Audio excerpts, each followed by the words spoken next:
It's Tuesday. Welcome to Politics Tonight, everyone. Thank you so much for joining us this evening. I am Olajumoke Olatunji. Former Chief Justice of Nigeria, Walter Onohe, today appeared at the Court of Appeal in Abuja for the first time over an appeal he filed challenging his suspension by the Code of Conduct Tribunal. Tonight, our focus is on developments in Adamawa State under Governor Ahmadu Fintiri. And my guest tonight is Dr. John Gamsa, is the Special Advisor to the Governor on Communication and Strategy. Welcome to the program, everyone. Stay with us. I'll be right back.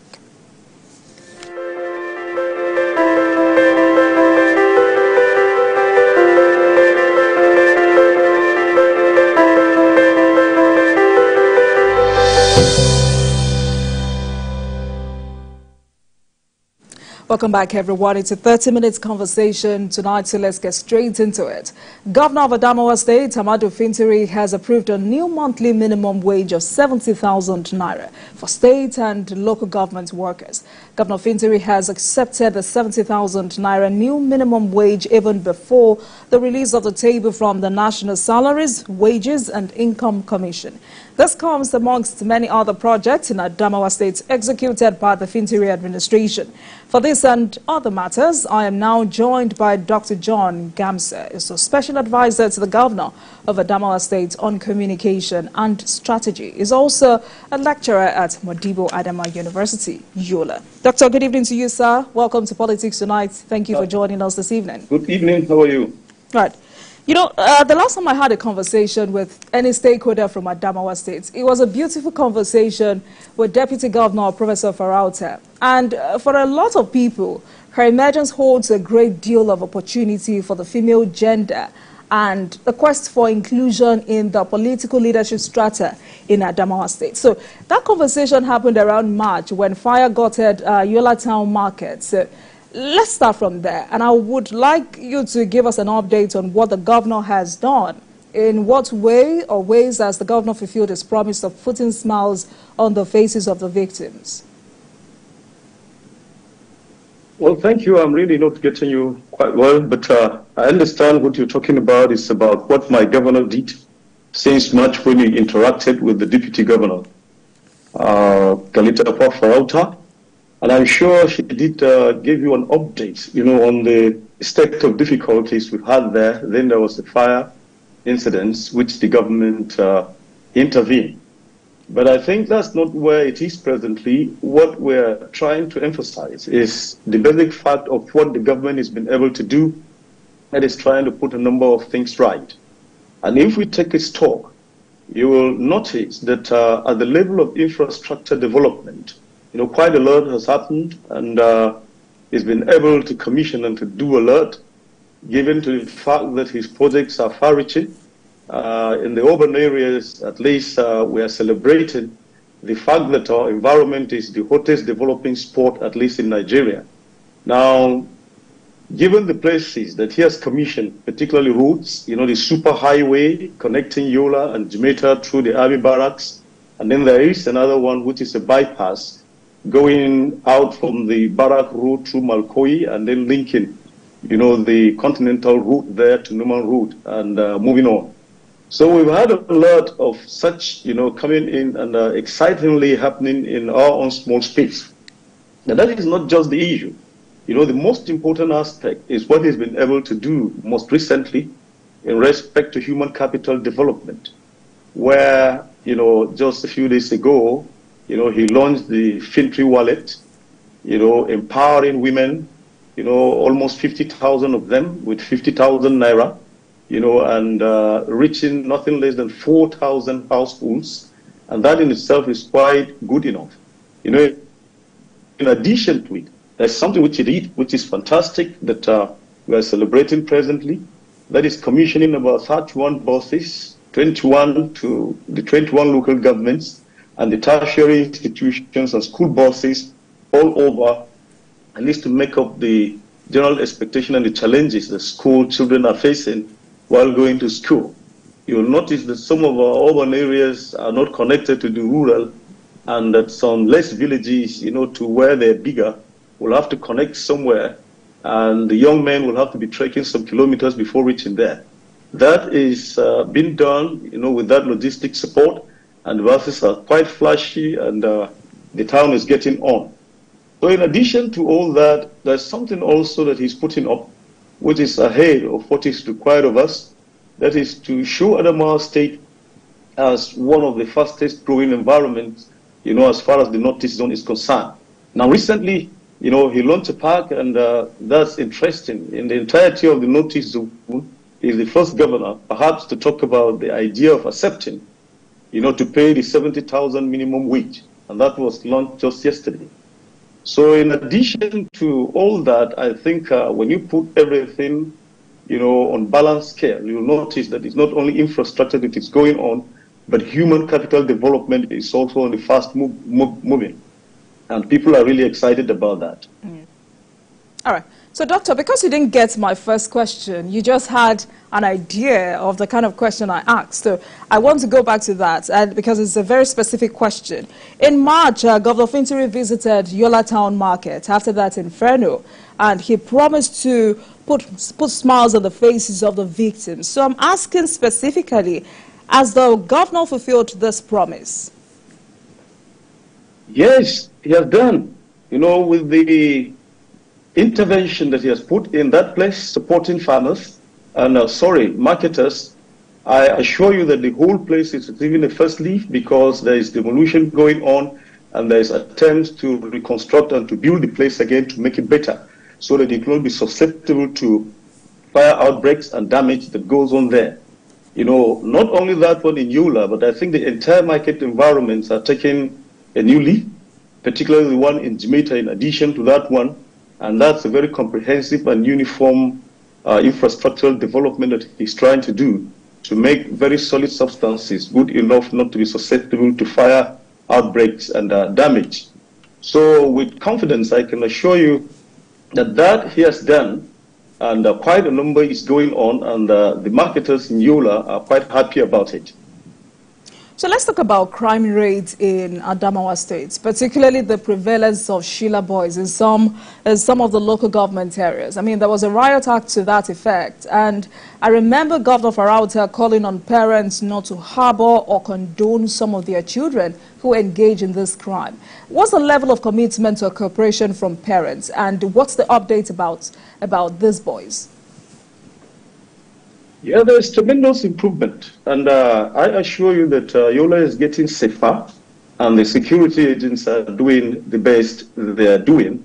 And with all these things, you can also accept, even from the fact that our bad governance riots, did not get out of hand, and nothing as outrageous was equally recorded. So to tell you that since the deputy governor spoke about that, there's been campaigns and a lot of advocacies and movement to households and families, and people have gotten it right. But you'll understand about the content of the Sheila boys and their operations. These are boys that have strayed into the place. Sometimes the link is a situation where their parents are not even there. Their parents are not in Yola. Quite a number of them, are migrants from other places.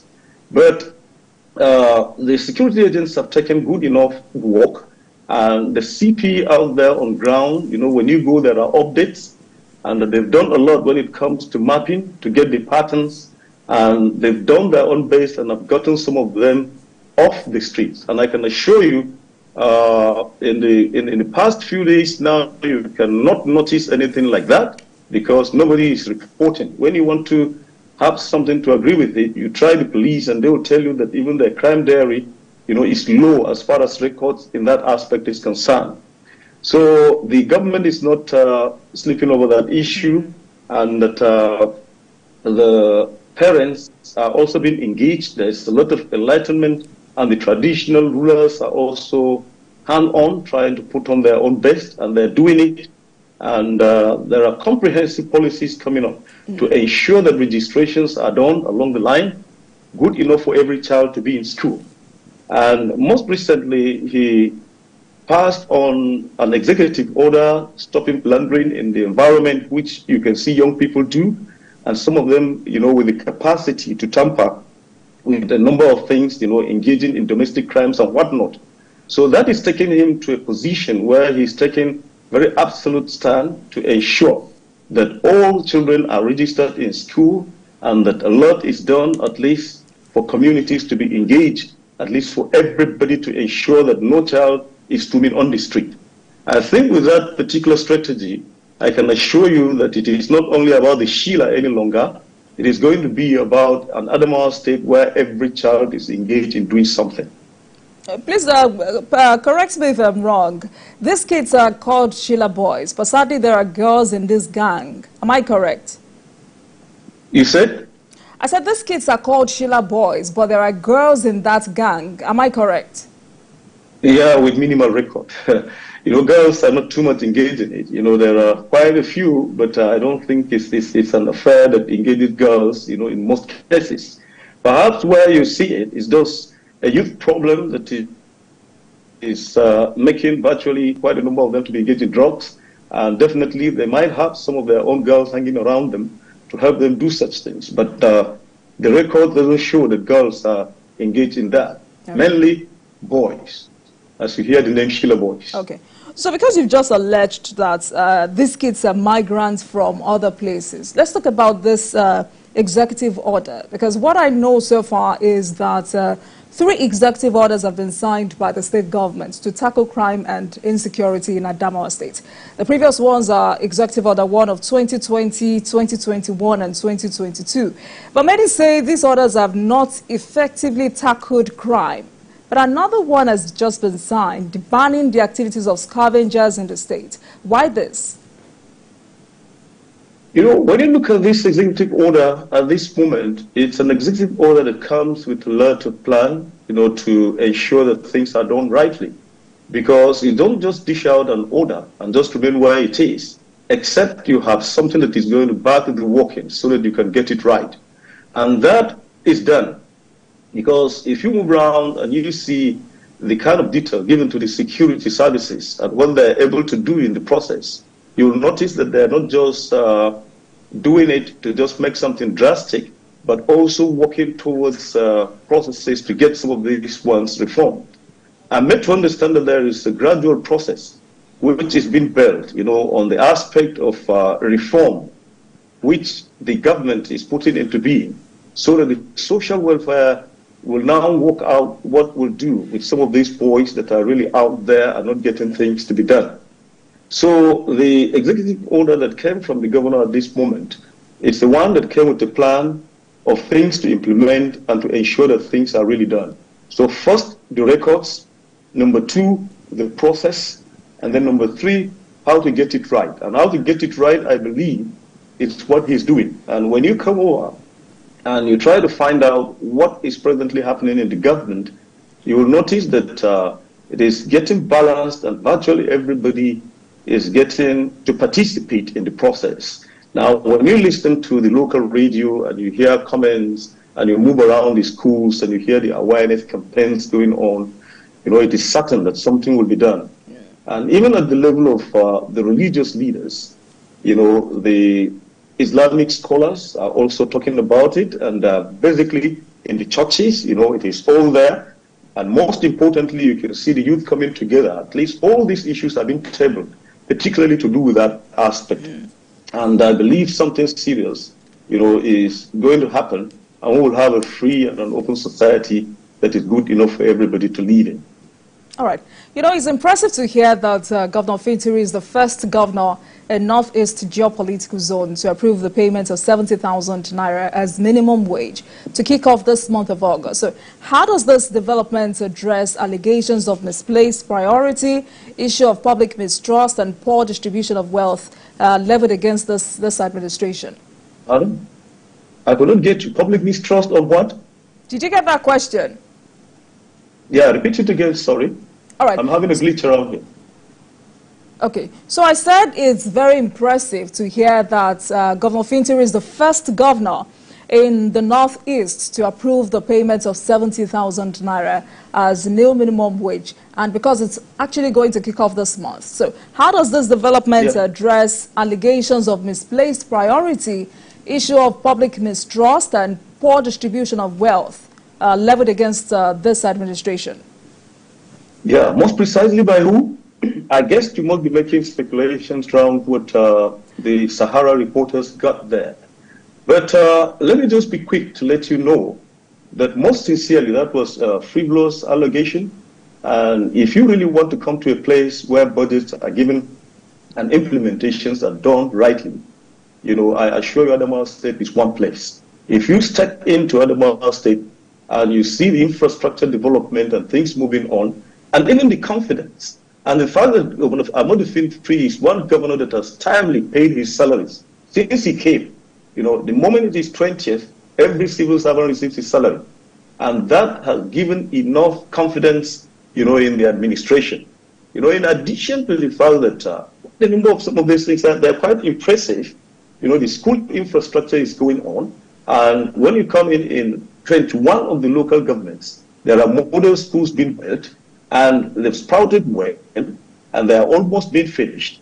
And I wonder where some of these people get their own allegations to say that nothing is being done really to make it up, or there is erosion of confidence, public trust in Adamawa State. I think in Adamawa State, if you are to wait the mood, sincerely, the people out there are happy about what is happening because they can move and tell you that we've seen this progression from one infrastructure to the other one being finished timely. And in that kind of an environment, it will be extremely difficult, except somebody who wants to speculate, to say that things are not moving on right. Things have been right, and you have to be on ground to see exactly what that is. Leave speculators around that talk about frivolities that are not sincere. I know they talk about what budgets are, but not the implementation. The implementation is something else. But I tell you that in Adamawa State, the process is quite transparent and virtually everything is taking shape. And if you want any information to do with that, you get it handy on the internet. So to my mind, it's not an allegation that we have to take and think that it's something serious to worry about, because the man is already moving and he's doing what is expected of him. All right. The governor has shown some level of commitment to sports developments in the state. I'm very curious. What drives this passion? Well, he's somebody that we can say is young. And being a sportsman himself, he plays football and has been that kind of a person. And he's a sports enthusiast. And I think he knows that sports development just goes beyond people just playing. But he's also putting in the stadium in order, spending good enough money to ensure that we have one of the best in the Northeast zone. So if you go there, the work is moving on. It's almost hitting 50% completion, and virtually everything is on there. Yola, it's an interesting environment, that when it is evening time, you move to corners, you see young people playing football, and he also moved around to see exactly what that is, and I believe that is what inspired him to think of doing that in essence. And that he has done it. So the Yola Stadium, the Jubeta Stadium, is coming up very strong and good. And if you have a picture of what it is like, definitely you will get to understand that if care is not taken, we will brag about having the best in northern Nigeria. So Adamawa State has vast arable land for agriculture, waterfalls and landscape and solid minerals. What is government doing to incentivize farmers in Adamawa State in order to boost food production, especially at this very critical time? Yeah, most recently, he's doing something very amazing. That is on the aspect of food security, more especially. He has moved to local governments and have acquired, arable land, and they are being cleared and prepared for government engagement to do farming at a more practical level. So that in itself, we're looking at the next year, as a year that is going to be a year of bumper. And when you come back to what he has done in terms of giving farmers incentives, it's amazing. I cannot tell you, but he has done his own best to bring in fertilizers, and fertilizer distribution to farmers is ongoing. And the issues of seeds are also being tackled. And he has set up a committee which is working at least to ensure that that is done, and virtually every part is reached with it. Now, when you go to the agricultural decks there, He has very commendable experts, they're collaborating with good institutions, at least to ensure that something is done about, information on agriculture, particularly soil preparation and crop arrangement in such a way that they can work out to get very fantastic yields. So he's not leaving every sector, virtually every aspect is being met, and like his own central policy says that everything is to be done and everything will not be just left. So every sector is being taught, and agriculture, I assure you, is receiving the highest and the best boost. Let's stay on this, Doctor. And I would like us to be very specific. This is about the approval for the construction of a 7,800 capacity metric tons warehouse in the government house. I mean, the aim is to secure food items and valuables. So at what stage is that project as we speak? And I'd also like you to talk to us about the impact on food availability and affordability in Adamawa State. Well, Adamawa State, like any other state in the Federation, is susceptible to quite a number of things. But more especially, we have a straight long border with Cameroon and a lot of smuggling activities going on. And any national policy, for instance, affects exactly what happens in our own state more drastically. Now you devalue the naira, the dollar gets higher. We're surrounded by French-speaking countries that will just print more money and come in and pick virtually everything. That is happening at an alarming rate in our own state. Stretches like Mubi, Madagali, Michika, Pofore, and even some local government. We have that, if not because the state is strong enough, at least, and the production level is high enough to sustain, you would have had that something drastic is happening there. But that is not it. But I assure you, now you've spoken about an important aspect, which is to do with if you boost agriculture and you are able to make bumper yield, you have to learn to store it in such a way that you can also credibly take it to the market for people to have access to it. And that is on the mind of this particular government. And they've done a lot, in not only securing one big store, in the government house of Yola, the issues. If you leave them at the outskirts, if there's anything, people go in there and blow it, criminals do whatever it is. But not in there, not only that one that is in the government house, but there are quite a number of them sprouting, at zonal level and at local governments, good enough at least for that food storage thing. So what I'm excited about is what really he's doing, with agricultural extension officers, giving them the opportunity and getting them trained good enough to move out and tell people what to do, at least as far as farming is concerned. And when you do the planting and you do the harvesting, the next thing is how to store it and perhaps get the business out of it. I assure you that by the time you come close to the Ministry of Agri in Adamawa State, you're going to find that they're very busy engaging farmers at all levels, engaging experts at all levels, and trying to put together what it takes at least to bring food security. All right, Doctor, I hope we can speak to this issue in 1 minute, because concerned stakeholders have raised allegation of multiple taxes on foodstuff and livestock in Adamawa State, though government had denied that at a time. And on the other hand, there are those who are saying one of the major reasons for lack of critical infrastructure and cause of high debt profile in Adamawa State is because people do not pay tax. So what more is government doing to generate more to attain self-sufficiency in the state? Yeah, I think all those are my allegations. I will give you on good record that if there is a state with credible records of whatever that is being done with finances, you want to get a good example, come to our state. And it is also not right to say that there are taxes on food and whatever. I think in Adamawa State, almost everybody is getting it nearly free.